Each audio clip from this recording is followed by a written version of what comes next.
السلام علیکم۔ اسلام کیا ہے؟ اسلام کی بنیاد 5 چیزوں پر ہے۔ کسی نے نبی کریم صلی اللہ علیہ وسلم سے سوال کیا، مال اسلام، اے اللہ کے رسول اسلام کیا ہے؟ تو نبی کریم صلی اللہ علیہ وسلم نے فرمایا، لا الہ الا اللہ محمد رسول اللہ کی گواہی دینا۔ نمبر 2 نماز پڑھنا، نمبر 3 زکوٰۃ دینا، نمبر 4 روزہ رکھنا، اور اللہ کے گھر یعنی کعبہ شریف کا طواف کرنا یعنی حج کرنا۔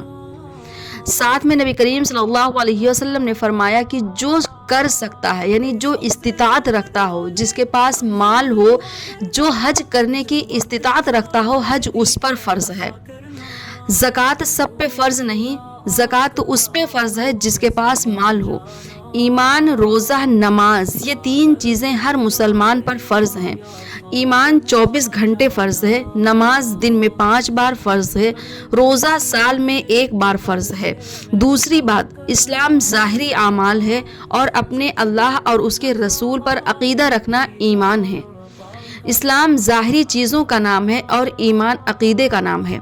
ایمان کا مطلب ہے امن اور سکون، لفظ اسلام کا مطلب ہے سلامتی، اور مسلمان امن اور سلامتی کا نام ہے۔ وہ مسلمان ہی کیا جو لوگوں کو گالیاں دے رہا ہو، برا بھلا کہہ رہا ہو، انہیں تکلیف دے رہا ہو، انہیں پریشان کر رہا ہو، ہر وقت دوسروں کی برائی ڈھونڈنے کی ٹوہ میں لگا رہتا ہو، سود کھا رہا ہو، برائیوں میں مبتلا ہو، وہ مسلمان نہیں ہو سکتا۔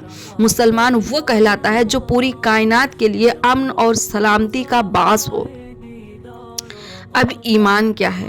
تو ایمان آمنت باللہ و ملائکتہ و کتبہ و رسلہ والبعث بعد الموت۔ ایمان یہ ہے کہ اللہ کو ایک مانیں، رسول پر ایمان رکھیں، اور فرشتوں پر اور اللہ کی کتابوں پر، اور موت کے بعد دوسری زندگی پر۔ موت کے بعد ہم سب پھر ایک بار زندہ کیے جائیں گے۔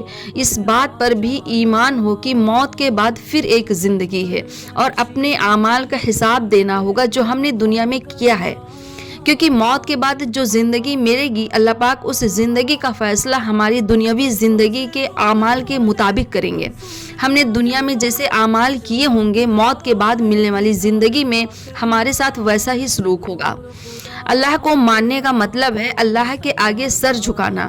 نبیوں کو ماننے کا مطلب ہے اپنے نبی کی زندگی کو فالو کرنا، ان کی سیرت کو اپنانا، ان کے نقش قدم پر چلنا، ان کے بتائے ہوئے راستے پر عمل کرنا۔ یہ ایک سچے مسلمان کی خوبی ہے۔ فرشتوں کو ماننے کا مطلب ہے کہ پوری کائنات کا نظام جو اللہ کی طاقت سے چل رہا ہے، پوری کائنات کا غیبی نظام ہمارے اللہ کے ہاتھوں میں ہے، اس کو چلانے کے لیے ایک ایک کام پر اللہ پاک نے فرشتوں کو مقرر کر رکھا ہے۔ اللہ پاک فرشتوں کو حکم فرماتے ہیں اور وہ کام فوراً ہو جاتا ہے۔ اللہ پاک کہتے ہیں کن، بس وہ فیکن ہو جاتا ہے، یعنی وہ کام ترنت ہو جاتا ہے۔ اس پوری کائنات کو ہمارا رب جدھر چاہے موڑ دے، جس وقت چاہے موڑ دے۔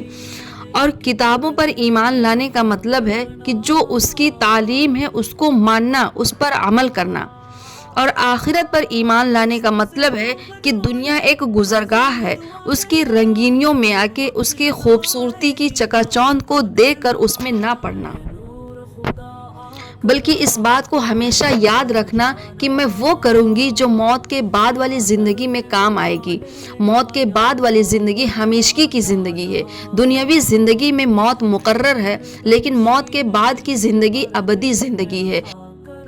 اس زندگی میں ہمیشہ ہمیش رہنا ہے، وہاں موت نہیں آنے والی، اور موت کے بعد ہمیں دنیاوی اعمال کے حساب سے زندگی نصیب ہوگی۔ دوسری حدیث میں نبی کریم صلی اللہ علیہ وسلم نے ایمان کی حقیقت کو اس طرح بیان کیا کہ الصبر والسماحہ، صبر کرنا اور معاف کرنا، یعنی صبر کرنا سیکھو اور دوسروں کو معاف کرنا سیکھو۔ اور آج ہمارے اندر ان دونوں چیزوں کی بہت کمی ہے۔ ہمارے اندر دوسروں کو معاف کرنے کی صلاحیت نہیں اور نہ ہی صبر ہے۔ دل کو چبھنے والی چیزوں پر صبر کرنا سیکھیں، دوسروں کو معاف کرنا سیکھیں، انشاءاللہ زندگی بہت آسان ہو جائے گی۔ اللہ پاک ہم سب کو عمل کرنے کی توفیق عطا فرما، آمین ثم آمین۔